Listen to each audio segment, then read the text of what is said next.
Welcome back to Successful Living. The stock market, the real estate market, all things seem to be still trending even though we get some ups and downs forward. And today we are joined by our real estate expert, Chad Kritzas. Chad, welcome. Welcome back. Great to see you. So just in general, before we kind of dig in, how are things for you in the real estate market? Obviously, numbers are great. Experiences that you and your team are seeing, you get a lot of activity, a lot of sales? It's very reminiscent of 2007, 2008, probably even a titch busier than it was, 10, 12 years ago before it went down the last time, but it's busy. Great. So one of the things is, we usually try to get some state of the market, and I think we have a slide here. If you could walk us through of getting a sense of kind of, what's happened over the second quarter, that would be super helpful. So if you look at the graph on the screen, the median sale price, this is quarter over quarter. So this is this quarter last year versus this year.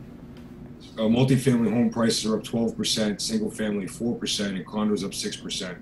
You'll see the number of sales quarter over quarter are down, which is exactly what we're going to talk about today. And also you'll see the number of distressed sales are way down. The reason for that is obviously that the home prices have escalated at such a level that there's it's a lot harder to be underwater on a short sale or foreclosure with the property value when you can sell it.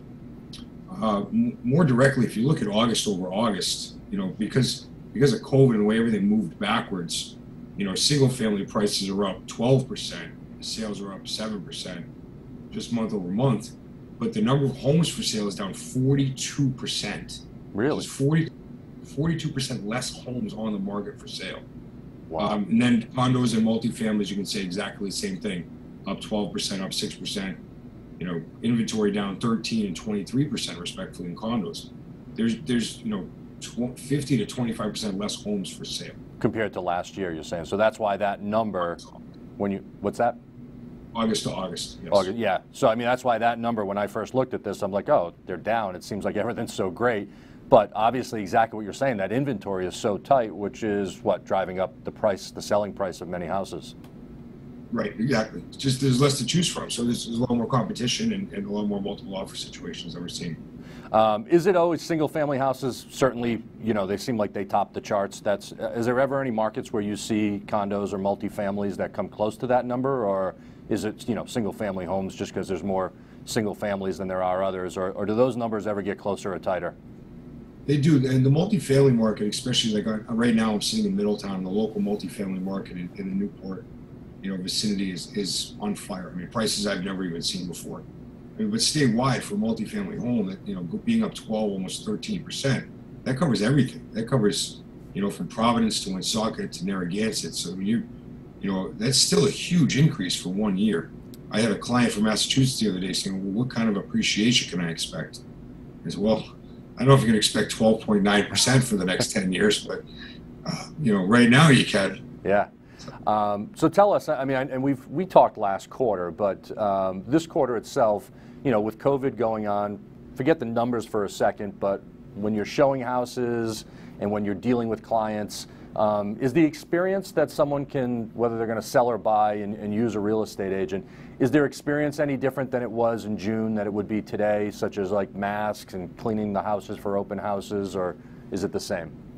It's pretty much the same. These hot listings that are getting tons of people to the open houses, we have to keep them outside, small groups, just one family in at a time with their agent, and kind of make a line of who's going in and out, keeping everybody separated. Really important, making sure, have the lights on, the doors open, so they're not touching everything. It's kind of the same experience. I don't like the word, but it's just how we're doing it now. Right. We don't go to closings anymore. Right? We have a beautiful waterfront home closing today, and nobody's going to sit around a table and hang out. So do you miss the closings? It's actually, my opinion, this is strictly because it seems less stressful.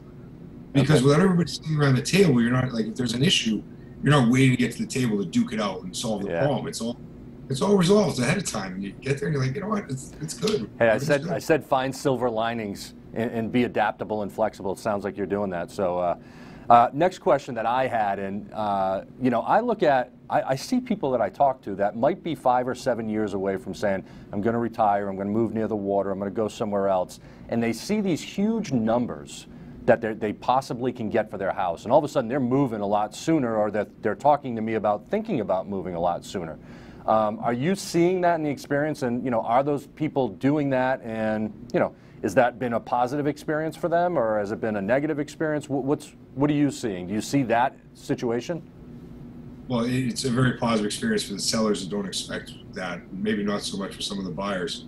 I went to a house the other day in Middletown, and I told him, you know, his house was worth over $2 million. He almost fell out of his kitchen chair. Wow. He couldn't believe it. I said, there's nothing, literally there's nothing for sale in his neighborhood of any quality. And it's amazing. Now, I think we had discussed briefly, you know, if somebody's looking, if they're getting close to retirement and they're thinking about downsizing their future, it's a very good time to do so. Let's just use a round number. You know, if you're selling your $1 million house, your $700,000 house for 13% more, and then you're buying a smaller place, you know, $300,000 condo, let's say, and you're paying 13% more for that, your gain on the home, you know, is so much greater than the little extra you're paying on the downsize. Right. Yeah. No, that does certainly make a lot of sense. And in a perfect world, being able to live with a family or friend until the market goes the other way, but you might end up with them for 5 or 10 more years. You never know. Who knows? We thought this was all going to slow down. It's done the opposite. Yeah. But we'll take it. All right, so let's switch gears a little bit, right? So a lot of times when I think of clients that are looking as, you know, they're looking to real estate agents, you know, more often than not, there's a team of people on, you know, the real estate agents. So I know you've got other people there in the office that certainly help you out. And I just want to talk about the advantages. You know, sometimes people are like, well, I might not get that guy or that girl that I signed up for, but as you and I have kind of talked about in the past, everyone kind of has their different niche of what they do on your team. Can you tell us about that experience, the team approach? Absolutely. So anybody that I meet with, I mean, my cell phone's sitting on the desk in front of me. Anybody can reach me at any time. My phone number's on the sign in the front yard. So that's not really the concept of how it works. For instance, you know, I have an agent that's been working with me for 6 years now. She's fantastic. She's just a lot better at the showing side of it than I am, right? The opening the key and smiling and that part of it. She's just much better at it. Yeah. But at the same token, she doesn't really love to negotiate the sale, which we all love to watch real estate shows. I think you and I were joking around about that. You know, and that's the part that I love that she doesn't enjoy. Yeah. So, you know, finding this, just like any business, finding the strong suits of each person that works together is really important, especially when you're dealing with a real estate team and knowing what everybody's different jobs are. Yeah, and can people, you know, I'm not saying everyone would do this, can they, you know, instead of just interviewing you, I'm assuming they can talk to a few people on your team, or you might say, you know, Kathy or whoever it may be is the person that shows the house and I'm the person who negotiates. Do they have the ability, if they ask you that question, to, you know, get to know the team before they hire you as an agent? Absolutely. That's a very common, especially the agent that I just mentioned that does a lot of the showings. Yeah. She's instrumental to the whole thing working well. You know, we have a new list. There's 3 showings right now, and she's doing those showings while I'm, you know, sitting in my office speaking with you today. Yeah. So that's why it works out, because, you know, the other side of it is, if you look at it a different way, is if I'm on an appointment, I'm not missing showings for my clients. Or, you know, we have people we can leverage each other off of. You know, what if you have a military family that's just here for the day and they want to see my listing, and I say, oh, I can't do it, I'm booked all day. Yeah. Well, then I'm doing a huge disservice to my client, you know, my seller that's looking to make as much money as they can on their property. Yeah, well, that's great. You know, you mentioned something, and you know, I'm guilty of this. I'll blame it on my wife, but I watch, you know, Selling LA or Selling New York or whatever, and what always strikes me is the personality of someone that you get. That, yes, I want to be able to work with someone and I want to have a great working two-way relationship, but when it always comes down to that negotiation, someone's selling their house for 700 list, and they get their phone call and they say, oh, they're coming in low at 600. There's different personalities that can handle that. You know, a certain personality might be like, come up a little bit. The other personality is a hard 700.